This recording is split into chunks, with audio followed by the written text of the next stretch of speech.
The rooftop bar was dead quiet for a Tuesday night. Neon signs from the city below bled pink and gold through the floor-to-ceiling glass, casting everything in a dreamy haze. Zara stood near the edge, gripping a glass of sparkling water she had not touched. She wore a deep forest green satin slip dress, her natural curls pulled back with a single gold clip, gold hoops catching the light. No heels. White low-top sneakers. She dressed to be taken seriously, not to impress.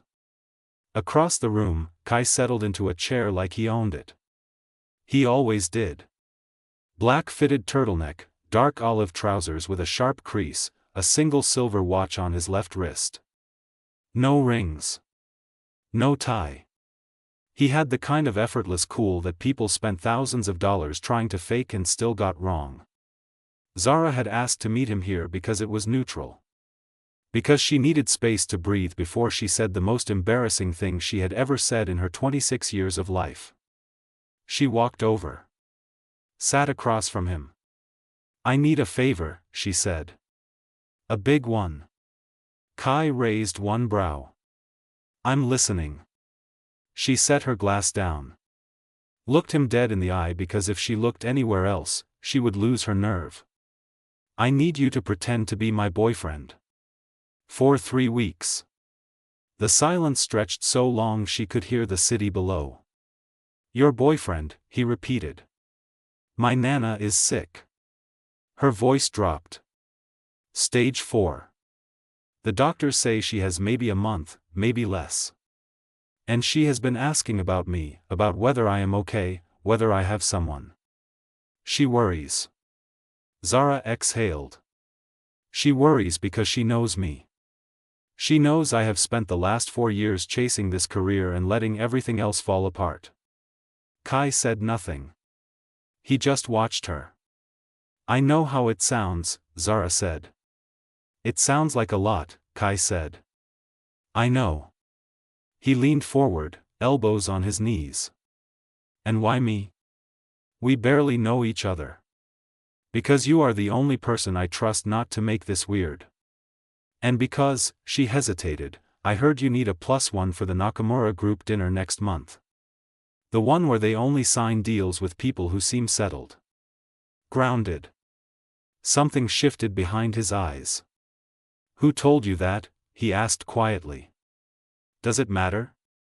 He stood up, walked to the glass railing, looked out at the city. He was quiet for so long she almost left. "My father set up that dinner," Kai said finally, his back still to her. "He thinks I close deals better when I look like someone who has something to lose." He turned around. "He is not wrong. But I hate that he is not wrong." Zara watched him. So. He crossed his arms. 3 weeks. Nana gets her piece. I get my deal. Then we go back to being whoever we were before. Exactly. He walked back to the table and held out his hand. It was a very formal thing to do, very boardroom energy, and she almost laughed. She shook it. The second their hands touched, she felt something zip up her spine. Warm. Sharp. Unexpected. She let go fast. He looked at her like he had felt it too, then looked away like he had not. "We should probably figure out how to act like we actually like each other," Zara said. "That," Kai said slowly, "might be the hardest part of this whole arrangement." She had no idea how right he was. Nana's house smelled like cinnamon and old paperback books. Zara noticed Kai take it in the moment they stepped through the door, noticed the way his shoulders dropped just slightly, like some part of him recognized warmth even though he had probably not experienced much of it. Zara wore a caramel turtleneck knit and high-waisted wide-leg jeans, hair loose this time, falling around her face in soft coils. She looked softer than she usually let herself look. That was the point. Kai wore a cream button-up with the sleeves folded to his forearms, dark jeans, clean white sneakers. He had put thought into not looking too polished. She noticed. Said nothing. Nana came out of the kitchen in her housecoat, face lighting up so fast that Zara felt the backs of her eyes sting. Baby girl. Nana held Zara's face in both palms. Then she looked at Kai. Looked at him the way old women look at people, like she was reading a language he did not know existed. And you must be him, Nana said. I am, Kai said. And somehow he made it sound real. Warm.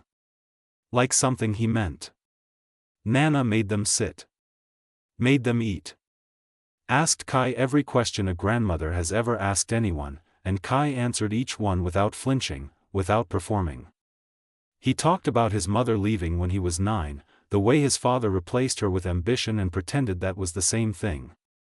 He talked about it like a fact, not a wound. But Zara watched his jaw tighten in small, controlled ways that told her the wound was still very much there. Later, when Nana dozed off in her chair and the TV played low, Zara and Kai ended up on the back porch. The sky was the color of bruised plums. He had his hands wrapped around a mug of tea he had not asked for but accepted anyway. You didn't have to tell her all of that, Zara said quietly. She asked. You could have lied. Kai looked at her. I thought lying was the whole point of tonight. About us. Not about yourself. He was quiet for a moment. She sees people. I didn't want to insult her. Zara looked at him for a long time. You're more careful than you look. You're more scared than you act, he said back. She opened her mouth. Closed it. He was not wrong and she hated it. Inside, Nana stirred and called out. Zara, baby, tell your man to stay for breakfast. Zara looked at Kai. He looked at her. Neither of them moved for a second. You heard her, Zara said finally. Kai nodded. Set his mug down. And Zara felt something she had not felt in 4 years, something she had specifically, deliberately, carefully kept buried under deadlines and ambition and the noise of being successful. She felt safe. It terrified her. 2 days later, her best friend Priya pulled her into the office bathroom and looked at her with the kind of face that means someone already knows. The photos dropped, Priya said, phone out. On screen was a gossip blog. A photo of Zara and Kai outside Nana's house, her laughing at something he said, his hand light on the small of her back. The caption read, Kai Morrow steps out with mystery girl. Is the city's most eligible tech founder finally off the market? Zara felt the blood drain from her face. Who took that? She whispered. Priya's expression shifted. That's what you need to ask him. Zara showed up at Kai's office without a text, without a call. She had on a burnt orange blazer over a black fitted top, black straight-leg trousers, her curls pulled up tight in a puff. She looked like a woman who had made up her mind and did not need anyone's permission. His office was all clean lines and exposed concrete, floor-to-ceiling windows behind him, the city laid out like a map. He was on a call when she walked in. He ended it the second he saw her face. You leaked it, she said. He stood up slowly. Zara. That photo. You had someone take it and you sent it to the blogs. Why? So your father would see it? So Nakamura would hear about it before the dinner and you would already look good? Her voice cracked at the edges but she held it. I brought you to my Nana's house. I know. She is dying, Kai. I know. His voice came out rough. Broken somewhere inside it. Did you do it? A long pause. The city hummed below them. Not directly, he said. My father's publicist was there that night. I didn't ask her to take pictures but I saw the photo before it went out and I didn't stop it. He looked at her. I should have. I know I should have. Zara felt the floor drop out from under her. It was not rage, actually. It was worse. It was the specific grief of having let herself start to trust someone and being reminded, on time, why she had stopped doing that. So this whole thing is just PR for you, she said. It started that way. And now? He stepped around the desk. He stopped close enough that she could see the tension in his face, the thing he was clearly fighting to keep controlled. Now I don't know, he said. And that is the most honest thing I have said in a long time. That is not enough, she said. I know that too. She turned to leave. Zara. His voice stopped her at the door. The Nakamura dinner is in 4 days. You don't have to come. I will figure it out. But I need you to know that what happened at your grandmother's house, the things I said, the way it felt, that wasn't part of any plan. She did not turn around. Goodbye, Kai. She walked out. And for 2 whole days she did not cry because she had trained herself years ago not to cry over things that were her own fault for hoping. On the 3rd day, Priya called. Your Nana is asking for you. And she's asking why your man hasn't visited. Zara closed her eyes. She said something else, Priya said carefully. She said she's not holding on for much longer. And she wants to see you happy before she goes. Like actually happy. Not performing. Zara pressed her fist to her mouth. She had kept that part from Kai. The realest part. The part where this was never really about a deal. The Nakamura dinner was in a private dining room on the 42nd floor of a hotel that smelled like money. Kai stood outside the elevator in a charcoal suit, no tie, collar open one button. He looked exactly like the kind of man who did not need to try. But tonight he looked tired under it, the way people look when something is eating at them from the inside. He had not expected her to come. So when the elevator opened and Zara walked out, he forgot, for a full second, how to function like a normal person. She wore a deep burgundy wrap dress, structured at the shoulders, falling soft below the knee, her curls pinned up loosely with a few pieces falling around her face. Gold earrings, one thin gold bracelet. She looked like herself, fully and completely, and that was somehow the most devastating version of her he had ever seen. You came, he said. I came for Nana, she said. She would want me to finish what I started. It was not the warm thing. But he would take it. Inside, Mr. Nakamura was a small, quiet man with watchful eyes who said little and noticed everything. His wife sat beside him and smiled warmly at Zara immediately, reaching out to touch her hand. Kai watched Zara shift into a kind of ease he had only ever seen her use around her grandmother. Genuine. Unguarded. He almost lost the thread of the conversation 3 times just watching her. Halfway through dinner, Mr. Nakamura leaned toward Kai and said, low, in the way that was meant only for him, she is good for you. I can see it. She keeps you human. Then he smiled. We will talk Monday about the contract. Kai nodded. Said thank you. Felt like something was sitting heavy on his chest. In the car afterward, the city sliding past the windows, Zara looked out at the lights. You got what you needed, she said. Yeah. Silence. Kai. Yeah. I have to tell you something I should have told you at the beginning. She turned to look at him. My Nana doesn't just want to see me with someone. She made me promise her, years ago, that I would stop building walls around myself. That I would let someone in. Her voice went quiet. She's not asking for a performance. She's asking me to be brave. And I used you to fake that instead of actually doing the work. Kai was silent for a long moment. So the whole arrangement, he said slowly, was you trying to fulfill a promise without actually keeping it. Yeah. Another silence. Longer. I pulled strings, Kai said. I did something you have every right to still be angry about. He paused. But I need to tell you that I went to see her. Yesterday. Without you. Zara went very still. She called the office, he said. I don't know how she got the number. She probably charmed it out of someone. She told me she knew something was off between us. And she said she did not want a performance from me either. His voice dropped. She said she just wanted to know I was going to show up for you the way you always show up for everyone else. Zara's eyes were bright. She was fighting it. She said that? Zara whispered. She said that.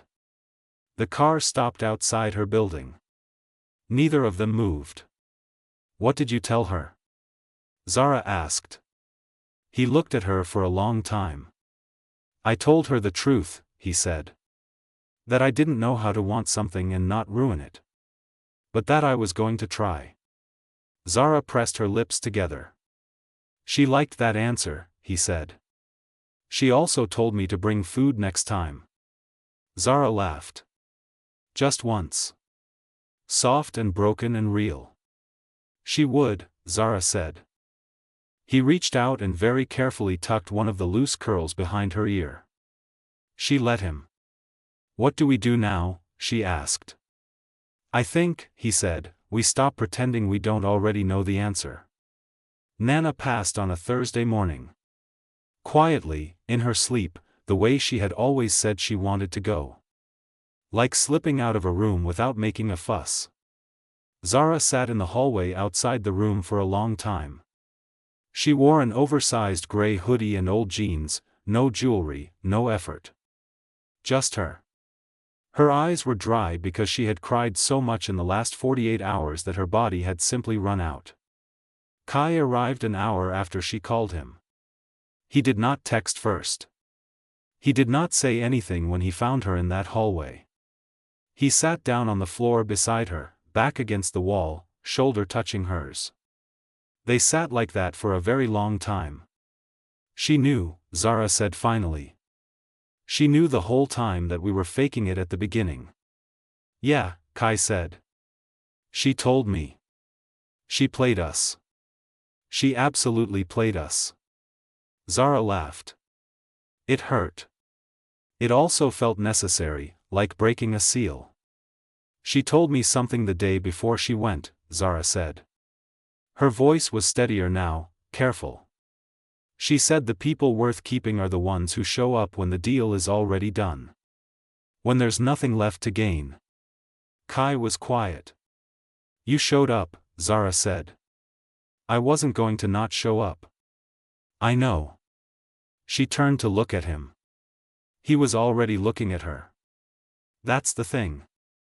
A week after the funeral, Zara stood on the roof of her apartment building as the sun went down, the sky going pink and deep orange and then the particular bruised blue that came just before dark. She wore a mustard yellow crewneck and paint-stained jeans she had forgotten she owned. Kai stood beside her, sleeves rolled, 2 cups of terrible instant coffee from her kitchen because neither of them had remembered to buy the good kind. He handed her a cup. She took it. I signed the Nakamura contract, he said. And I fired my father's publicist. You didn't have to do the second part. I know I didn't. She looked out at the city. What are we doing, Kai? He turned to face her fully. In the fading light he looked like something she had made up once in a half-asleep dream and then forgotten about until now. I am not interested in arrangements, he said. I'm not interested in deals or terms or exit clauses. He paused. I am interested in you. Specifically. The version of you that shows up to hospitals at 2 a.m. and wears paint-stained jeans on rooftops and made a promise to an old woman that scared you so much you built an entire fake relationship to avoid keeping it. Zara stared at him. That was a lot of words, she said. I have been practicing. You have? In the elevator. 3 times. She bit the inside of her cheek to keep from smiling. Failed completely. I still have walls, she said. I know. I have some too. We can work on it. She looked at him. He looked back. No performance. No strategy. Just 2 people on a rooftop with bad coffee, having finally run out of reasons to pretend. She stepped closer. He did not move back.